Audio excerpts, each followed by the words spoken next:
അപ്പോസ്തല പ്രവൃത്തികൾ 27 13 വാക്യം ഇങ്ങനെ: തെക്കൻ കാറ്റ് മന്ദമായി ഊതുകയാൽ താൽപ്പര്യം സാധിച്ചു എന്ന് തോന്നി അവർ അവിടെ നങ്കൂരമെടുത്ത് ക്രേത്ത ദ്വീപിൻ്റെ മറപറ്റി ഓടി.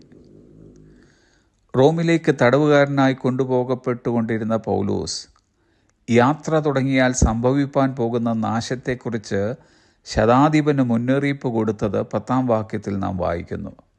പുരുഷന്മാരെ, ഈ യാത്രയിൽ ചരക്കിനും കപ്പലിനും മാത്രമല്ല നമ്മുടെ പ്രാണങ്ങൾക്കും ഏറിയ കഷ്ടനഷ്ടങ്ങൾ വരുമെന്ന് ഞാൻ കാണുന്നു. എന്നാൽ ശതാധിപനാകട്ടെ വിപരീതമായ ആലോചന കേട്ട് തുറമുഖം വിടുവാൻ കപ്പൽക്കാർക്ക് ആജ്ഞ കൊടുക്കുന്നു.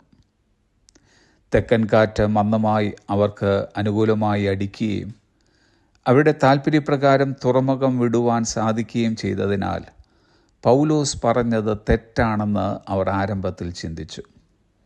എന്നാൽ പെട്ടെന്ന് ആകാശം ഇരുണ്ടു. മന്ദമാരുതൻ അലറുന്ന കൊടുങ്കാറ്റായി മാറി. തിരമാലകൾ കപ്പലിൽ ആഞ്ഞടിച്ചു. കപ്പൽ തകർന്നുപോയി. പൗലോസ് പറഞ്ഞത് സത്യമായി ഭവിച്ചു. ദൈവഹിതമല്ലാത്ത യാത്രകളിൽ ദുഷ്ടസ്വഭാവത്താൽ ഉണ്ടാകുന്ന താൽക്കാലികമായ അനുകൂല സാഹചര്യങ്ങളാകുന്ന തെക്കൻ കാറ്റിനാൽ പലരും പ്രലോഭിപ്പിക്കപ്പെടുവാൻ സാധ്യതയുണ്ട്. അങ്ങനെ പല പ്രലോഭനങ്ങൾക്കും മുമ്പിൽ കീഴടങ്ങിയവർ ഇന്ന് ദുഃഖവും നെടുവീർപ്പുമായി കഴിയുന്നു. അനുകൂല സാഹചര്യങ്ങളല്ല നമ്മെ മുമ്പോട്ട് നയിക്കേണ്ടിയത്, പിന്നെയോ ആദിയെങ്കിലേ അവസാനവും അറിയുന്ന ദൈവത്തിൻ്റെ ശബ്ദമായിരിക്കണം. ദൈവഹിതം മനസ്സിലാക്കി നമ്മുടെ യാത്ര ക്രമീകരിക്കുമ്പോൾ തുടക്കത്തിൽ പ്രതികൂലമായിരുന്നെന്നാലും നാം ആ വഴിയിൽ തനിച്ചല്ല, വഴി ഇതാകുന്നു എന്ന് പറഞ്ഞ ദൈവം വഴിയുടെ ആരംഭം മുതൽ അവസാനം വരെ നമ്മോടുകൂടി ഉണ്ടായിരിക്കുമെന്നോർക്കുക.